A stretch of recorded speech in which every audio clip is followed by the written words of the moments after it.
You're muted.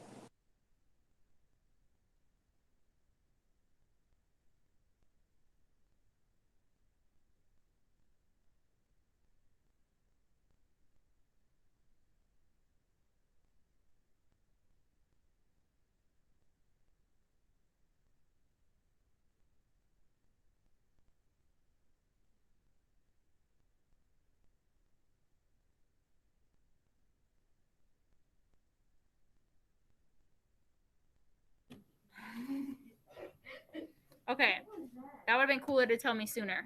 Anyways, let me start again. Mrs. Kneiffel's Google Drive is not working the way it should be working, okay? So, normally I post my lessons as soon as I get them, but for some reason my recordings are not going to my Google Drive. So I do not know when this recording is going to be posted because I can't post it till I get it in my Google Drive. And for some reason my Google Drive is behind today. So, stay on for this whole lesson if you can because I don't know when the recording is going to be up, is what I was trying to say, okay? We are on, you need to be on HMH. We are on Towering Farms. This is a very long story, so we are going to be reading all of class today, and it's just really long, okay? Okay, which is totally fine. So let's quickly review a little bit from yesterday. Can someone remind me how the text structure is mainly of the story? There's things that are in red, and there's things that are in blue, and there's things that are off to the side. What is the main text structure of our story? Landon.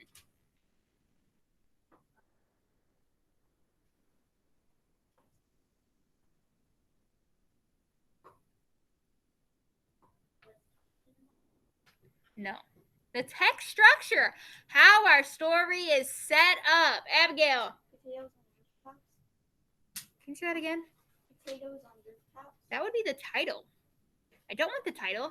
I want to know how our story is set up. How's it set up, Mia? Yeah, in subheadings and headings, right? Each section heading is in red. The subheadings of each of those sections are in blue. Then there's things off to the side. What are those things off to the side called, everyone? Sidebars. And sidebars give us those extra bit of information that doesn't follow along right with our story, but it adds to the story. So yesterday we read about changing the urban landscape. That was a topic, a heading all on its own. And then there was the sidebar, Taste of Freedom. Then we read Ye Old Victory Garden. Ye Old Victory Garden had a subheading, Another Victory Garden. Then yesterday we read Every Available Inch in Vertical Gardens. Every Available Inch is a heading. Then there are 5 subheadings within Every Available Inch, which are Vertical Gardens, Towering Farms, Shaping Up, Burrowing Underground, and Rooftop Gardens. So we already read Vertical Gardens, which remember we talked about is how people use empty wall space, empty building space on the sides. They attach things and build a garden, right? We talked about that. Yeah. So now we're going to read about Towering Farms. Towering Farms are something that is more like a futuristic thing. People have planned them out. People want them to work, but they are not necessarily a thing yet. So Towering Farms. Vertical gardens take the concept of growing upward to the next level, skyward. Designers have been imagining high-rise growing spaces that aim to produce as much food as possible without draining all the city's resources. So keyword imagining. It's not yet like a full-blown thing. Creating a vertical farm is more complicated than building a living wall, which would be the vertical gardens that we talked about yesterday, the living wall. It's a bigger venture than just converting office towers into farms. For example, if sunlight can't reach all the plants, solar panels may need to be installed to supply energy for artificial growing lights. Designs also have to include ways to capture, recycle, and pump water throughout the building. Until someone constructs the first vertical farm, we won't know all the challenges of building one. We won't know all the advantages such a farm might bring to a community. But with so many people energized by the innovative plans, it's only a matter of time until we find out. An architect named Gordon Graff designed a 58-story green building called Sky Farm for the city of Toronto. It has 8 million square feet of growing space. That's enough to feed 30,000 people per year.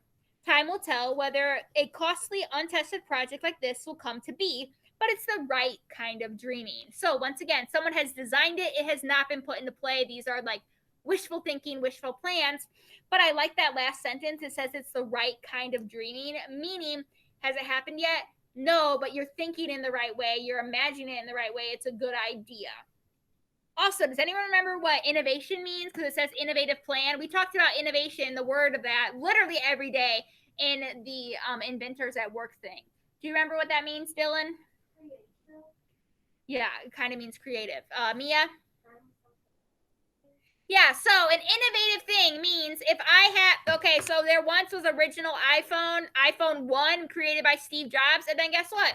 He had an iPhone, but then he made a new iPhone, and then he made another iPhone, and then he made another iPhone. So innovative, remember, you take something, you take an invention, and you make it even better, and that is what innovation means. So all of these crazy new ways of farming and growing plants are all types of innovation.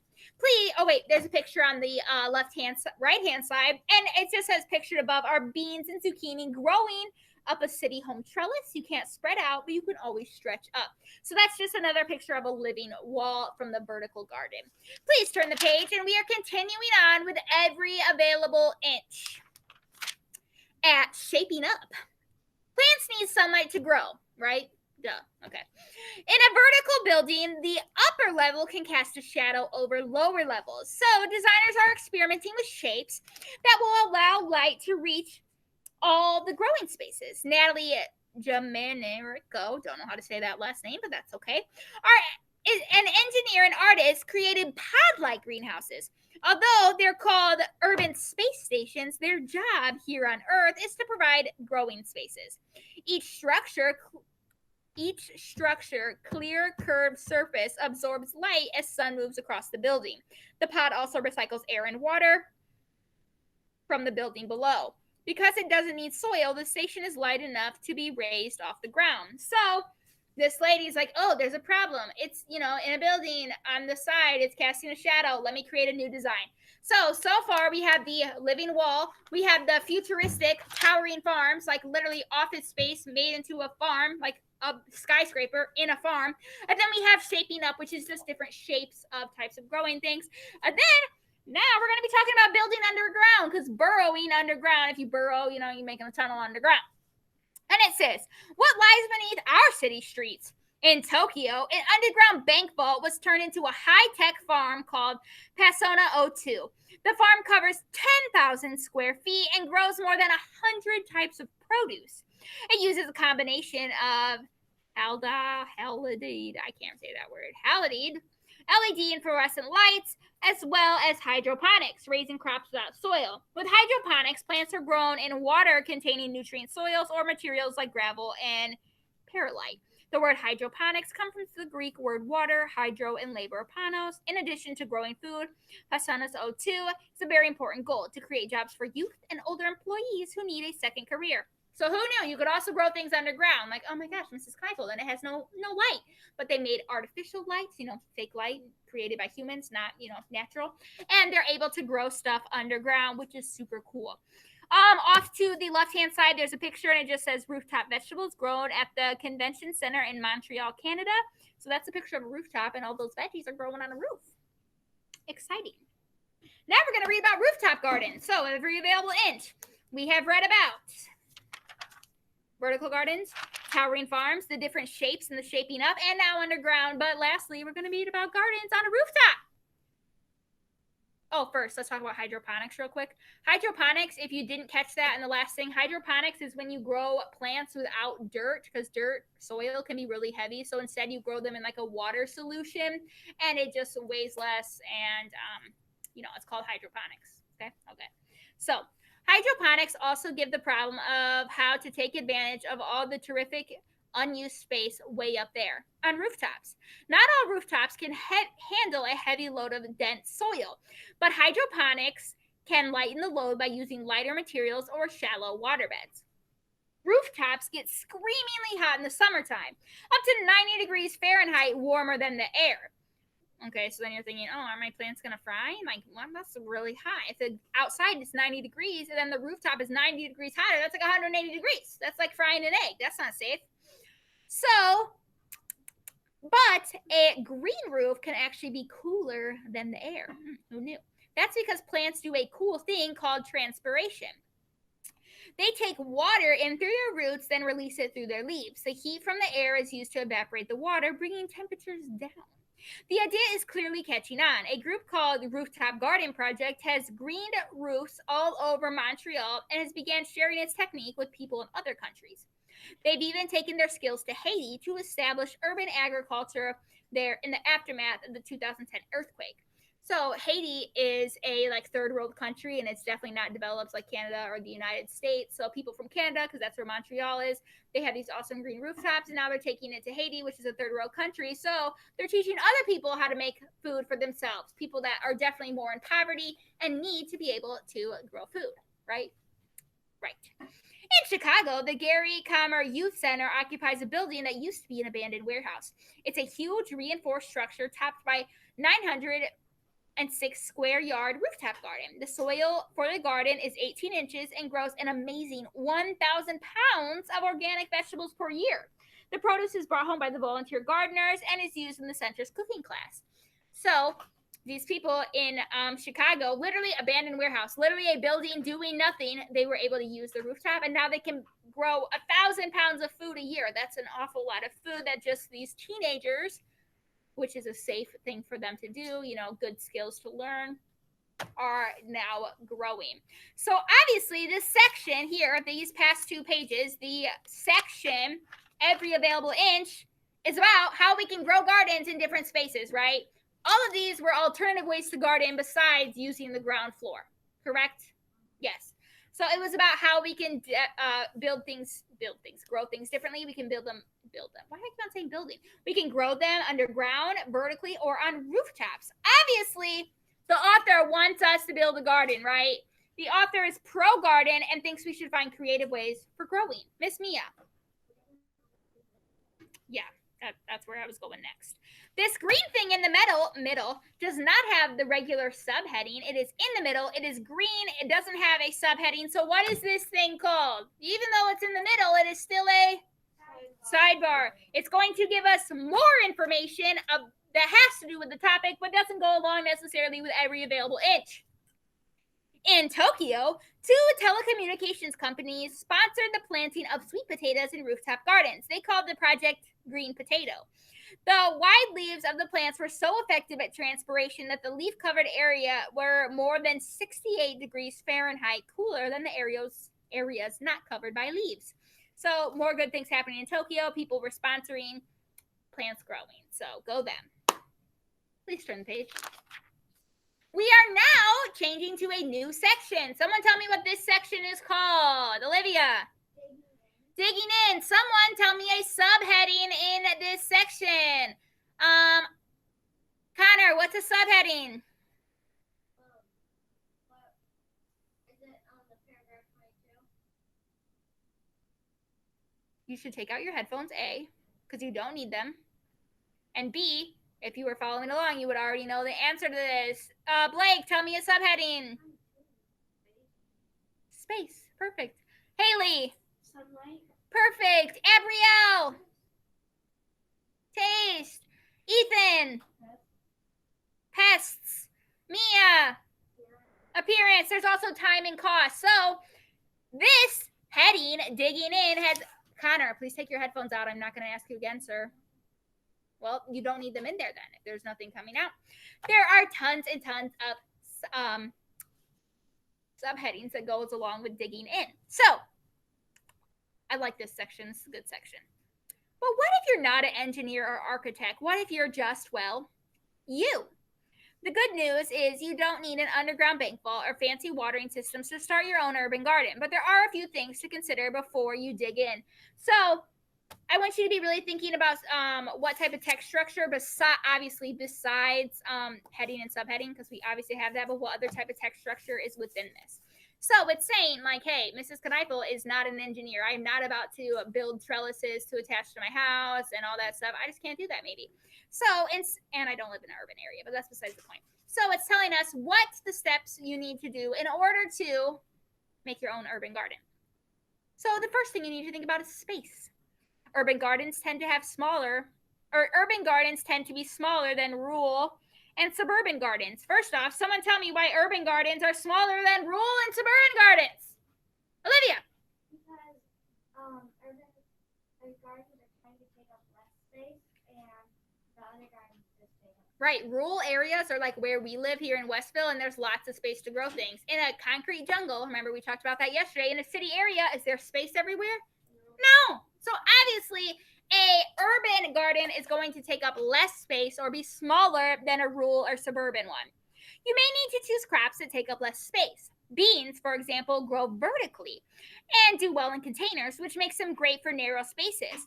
With a big pot and enough sunlight, you can choose a variety that grows more than 5 feet tall. So the first thing you need to do when thinking about starting an urban garden, if you live in the city, is okay, how much space do I have? You know, what type of plants are going to grow good in this amount of space?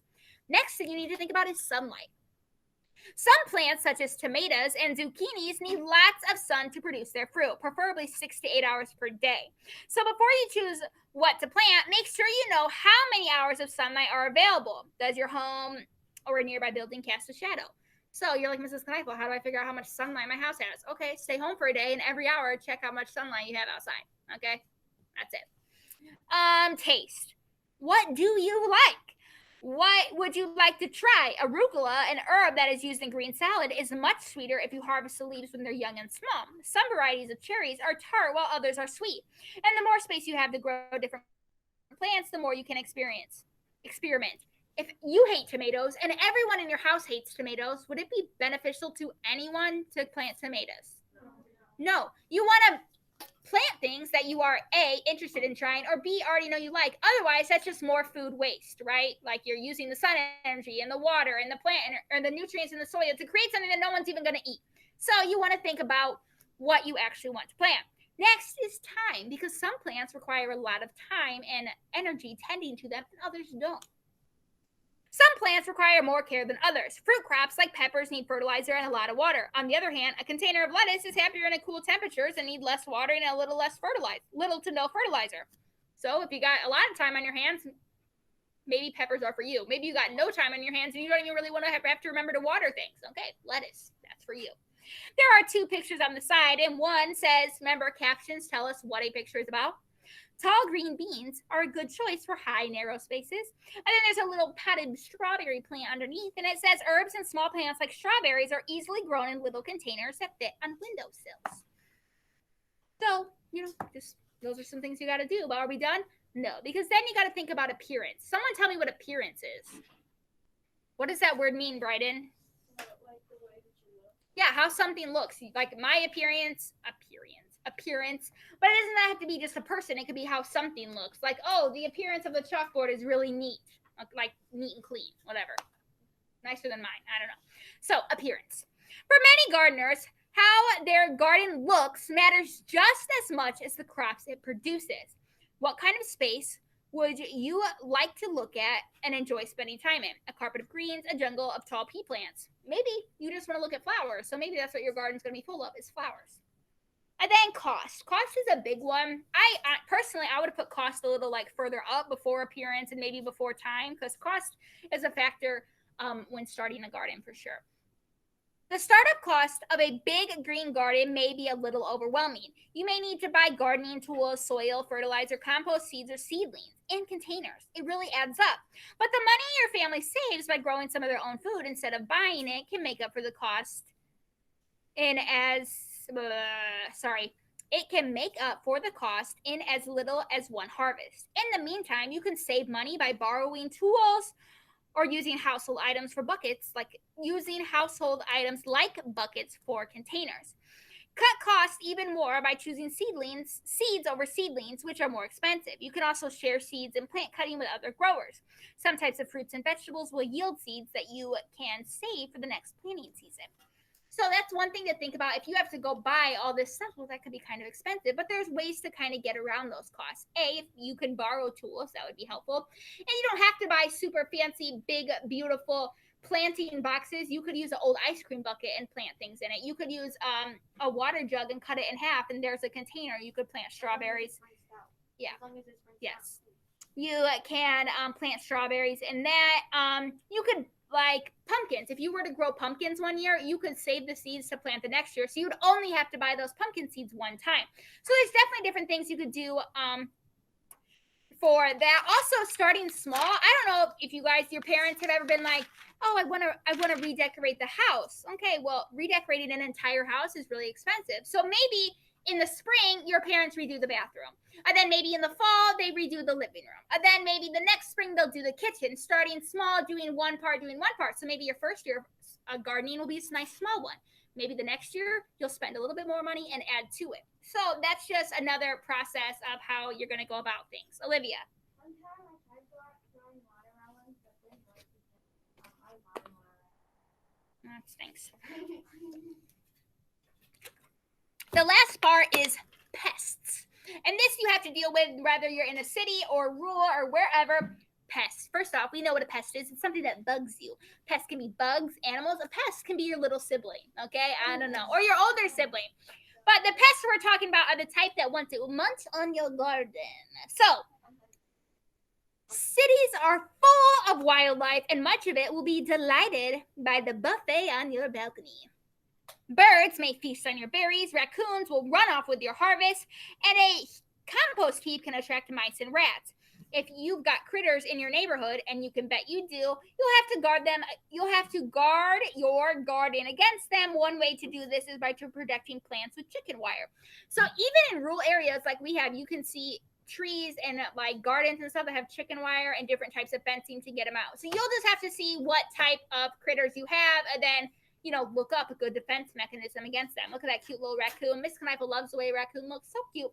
So these masked creatures may seem cute, but are a real pest in your garden. Raccoons will literally eat anything, so they'd be happy to find a nice plump cherry tomato because they'll eat garbage. Yeah, like they're like a raccoon. They can be called I don't know. Yeah, that's what I was just gonna say. They're called trash pandas because they look like a panda, but they love trash. So, anyways, I think that this section of digging in is important because were any of these things so hard none of us could do them?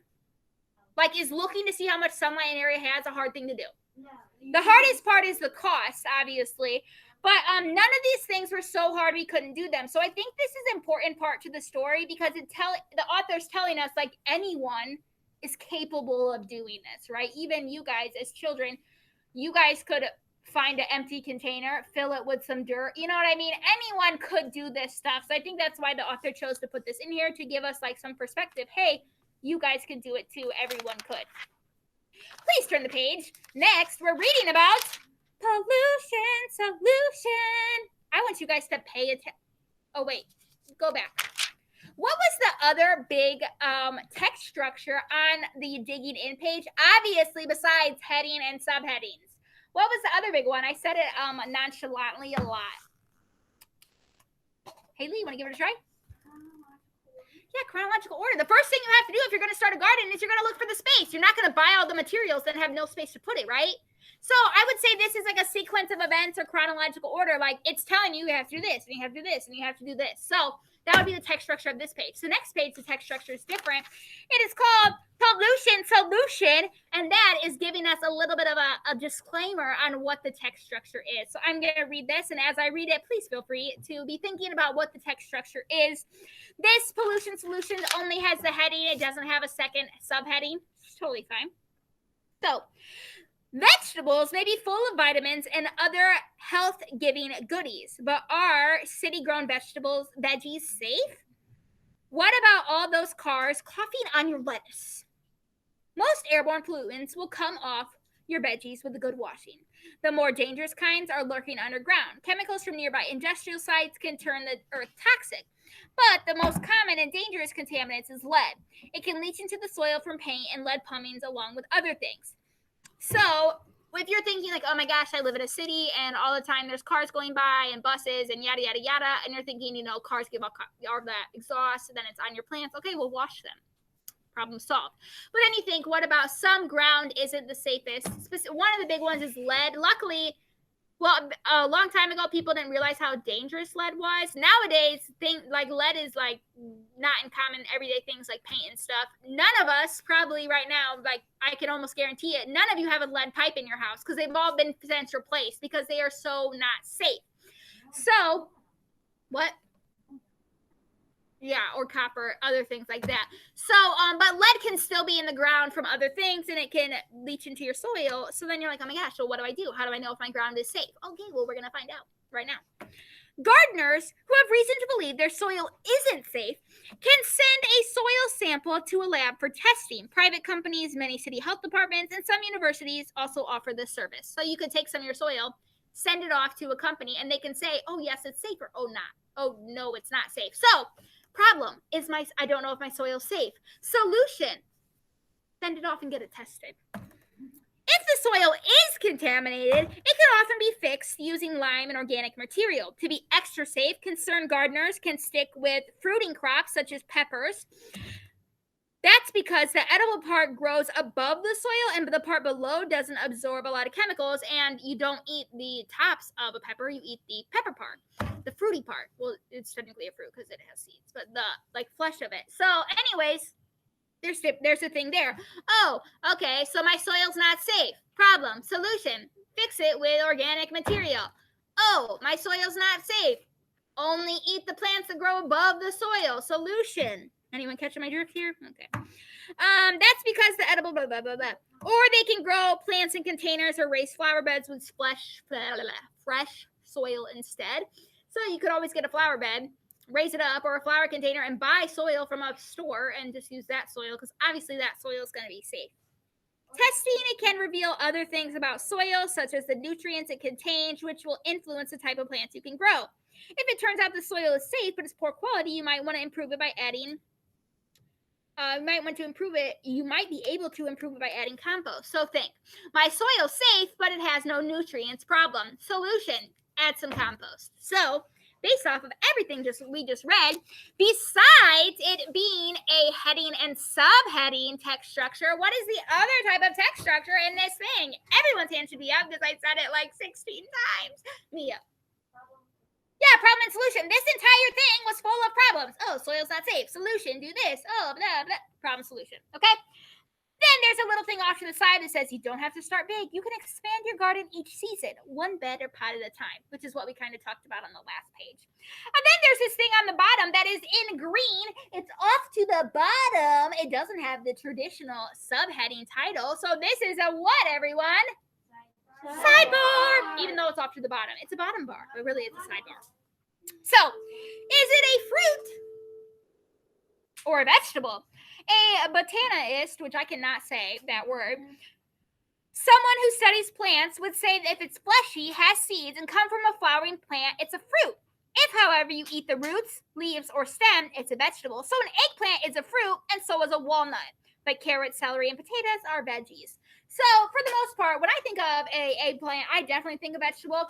Fun fact, tomatoes are actually fruit because how they grow, even though a lot of people consider them vegetables. So, no one's going to kill you if you say a tomato is a vegetable, but technically it's a fruit. Cashews are also fruits as well because how they grow on trees. So, that's just something to think about when you're thinking, oh, is this a fruit or a vegetable? You have to, maybe think to yourself, like, oh, how does this grow? Does it grow, does it grow on a tree? Does it grow on a vine? Does it have a flowering plant? Or is it growing underneath the ground? So it's just something to think about, a little food for thought. Get it? Because we're talking about food. Anyways, there's a picture on the right-hand side. I'm talking really fast because we have a lot to do, and there's just not a lot of time. So I'm sorry I'm going really fast today. This is a really long story. So anyways, there's a picture on the right-hand side, and it says, raised beds with wide pathways make gardening easier for people who have trouble bending and lifting. A lot of older people like to garden, but it can be hard on their knees and their back and stuff. So sometimes raised flower beds can be helpful because you don't have to bend down as far.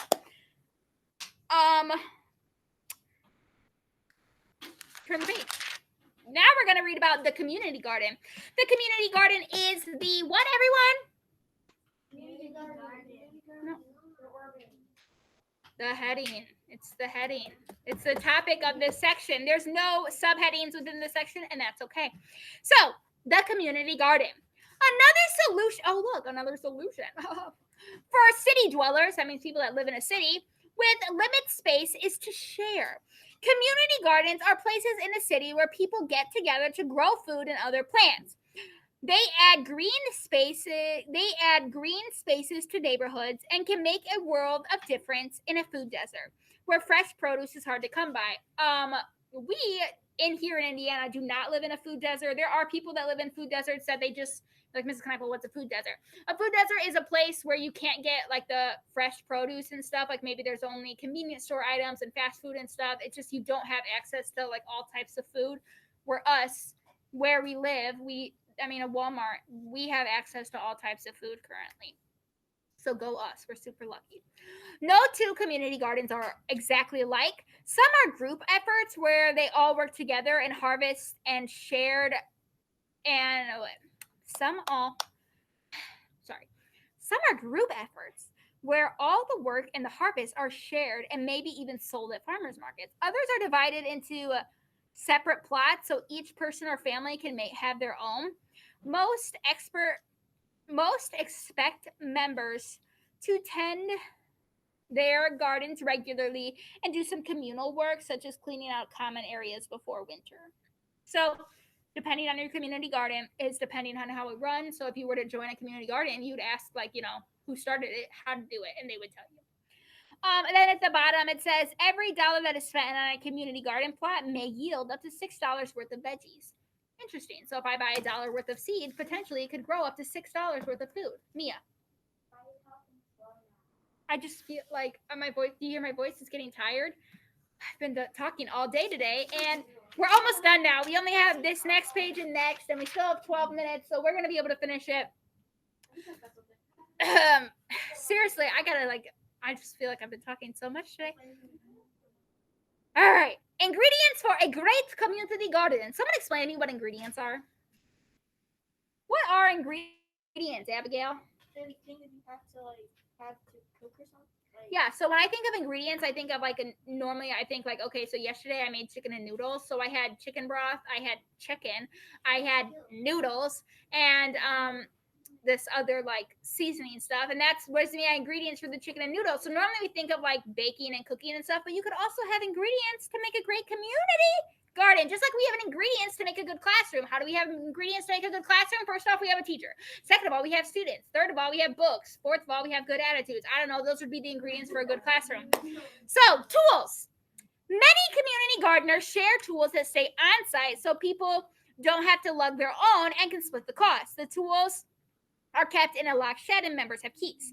Water, a long hose, and a rain barrel are handy when rainfall alone isn't enough to give plants a good soaking.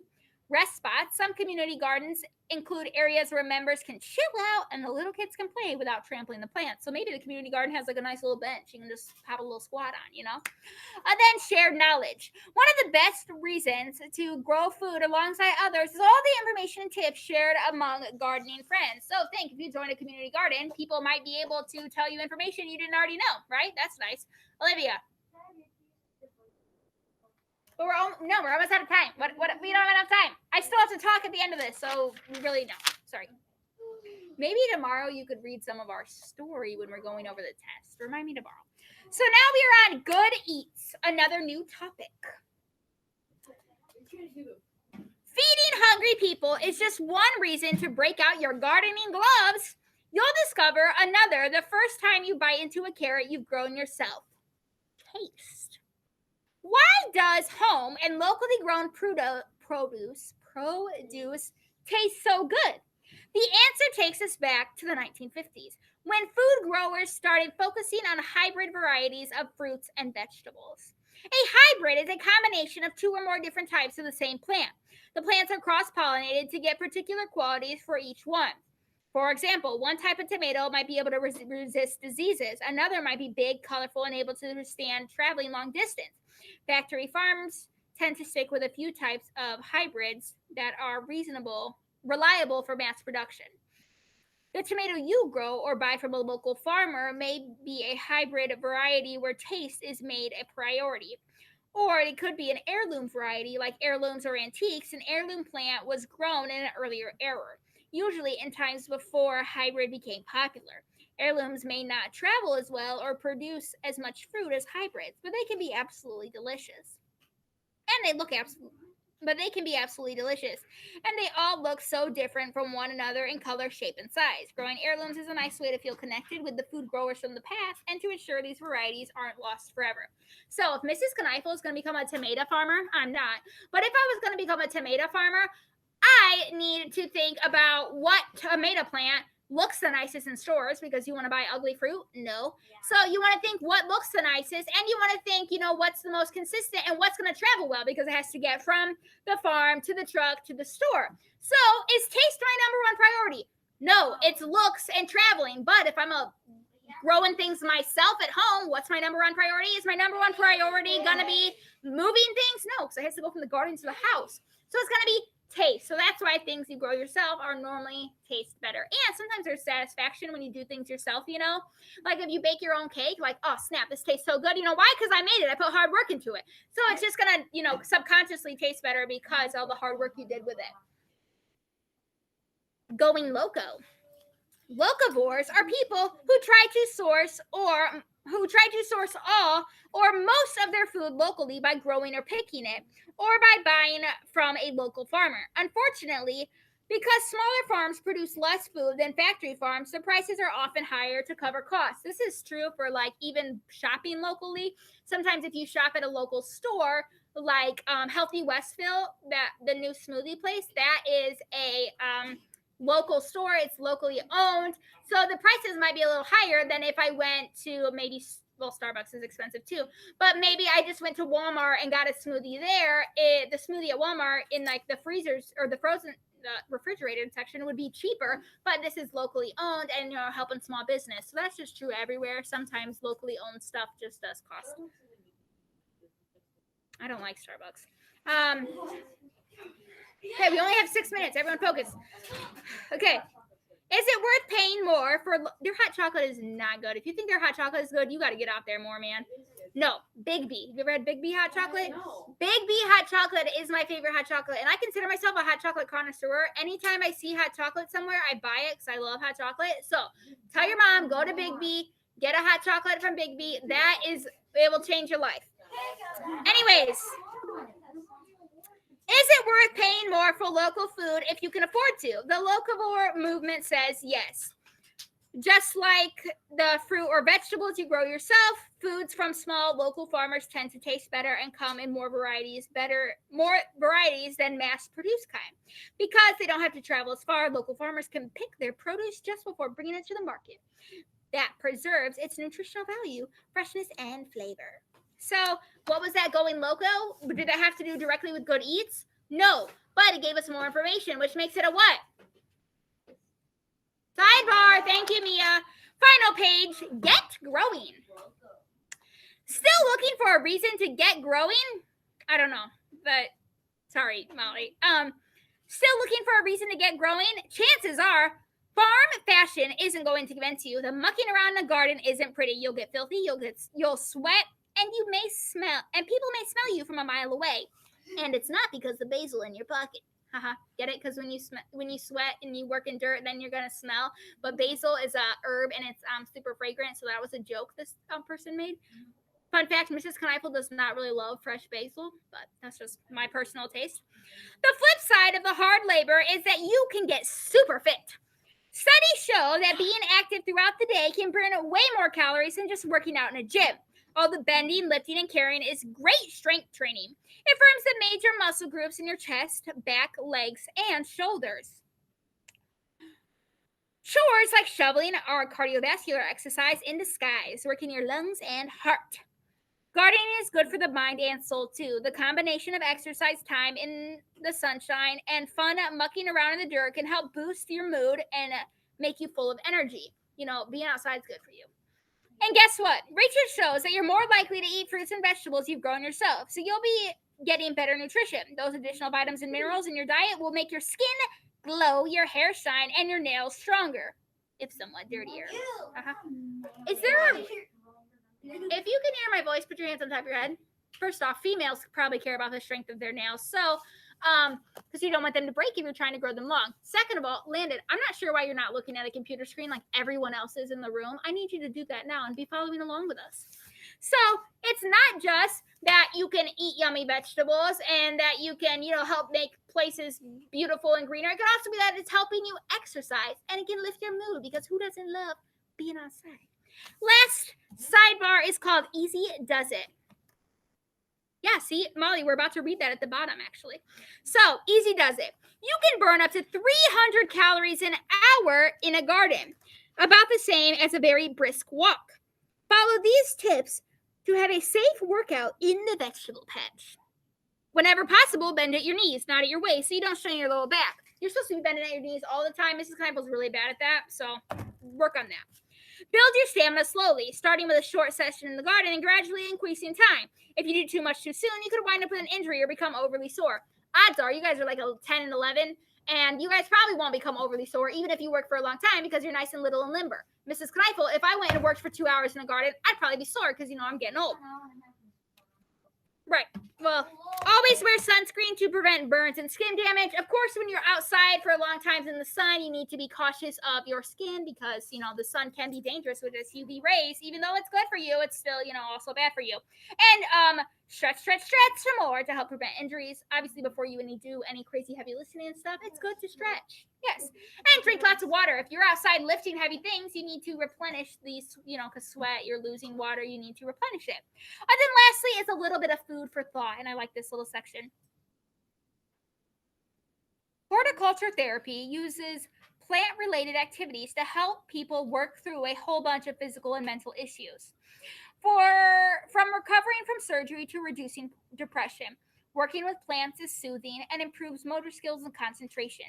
And because it requires problem solving and goal setting, self-confidence can go up as well. There are so many added benefits to working in a garden or working outside, planting flowers, besides just making the world a prettier place. So obviously, what is the author's overall feelings about a garden, about urban gardening? Give me a thumbs up. Is the author like yay or nay? I should see a ton of thumbs up. The author obviously wants us to plant a garden. We are about out of time, so I'm going to stop there. Don't get off my screen yet, okay? If you're at home, don't leave. So remember, I started this out with, I am having trouble with my Google Drive. Normally, when I record a video, which I'm clearly recording right now, as soon as I stop recording, it automatically gets sent to my Google Drive. For some reason, my Google Drive is not getting my videos today. So I may not post this right away. It may never be posted. I have no idea. What if it never shows up? So I'm just letting you know, if you need to rewatch this, it might not be till way later. It might not be till tomorrow. I don't know why it's not sending it. Hopefully, it'll fix itself. But I'm not sure. I'm going to have to talk to the tech person probably. Second of all, yesterday I said you guys were going to have the quiz for homework. I lied. I looked at the quiz, and I didn't really think the quiz was any more beneficial than what we've already discussed today. So tomorrow, we're going to do a few more questions together, and then we're going to do the test together. But you have no reading homework besides reading for 20 minutes, and if you haven't finished your vocabulary. Because from Tuesday, some people haven't finished that yet. I think there's 5 in Mrs. Siddig's class that haven't finished it. So if that's you, make sure you finish it. So that's all I have to say. No quiz. We're just not going to do it. I didn't love it. We can live without it. We have plenty of reading grades. So no quiz. Hopefully that's good for you. Hopefully that makes you smile. And I'll be here in tomorrow. And like I said, hopefully the recording gets posted. I don't know when it's going to be posted. Hopefully soon. Mia. I didn't have time to read last night, so I just, since this morning was reading for a morning, I just put that. That's perfect. See, look, Mia problem solved. She didn't have time yesterday, but she found time today. It's just good to be reading because we only have about 3 more weeks to get our AR points. And I'm going to tell you, lots of you guys are lacking. But I'm going to stop the recording. That's okay, Rainier. You didn't miss anything besides that the recording's having issues. Hopefully the recording can be posted soon. I don't know for sure. I hope you guys have a great day. I'll see you later.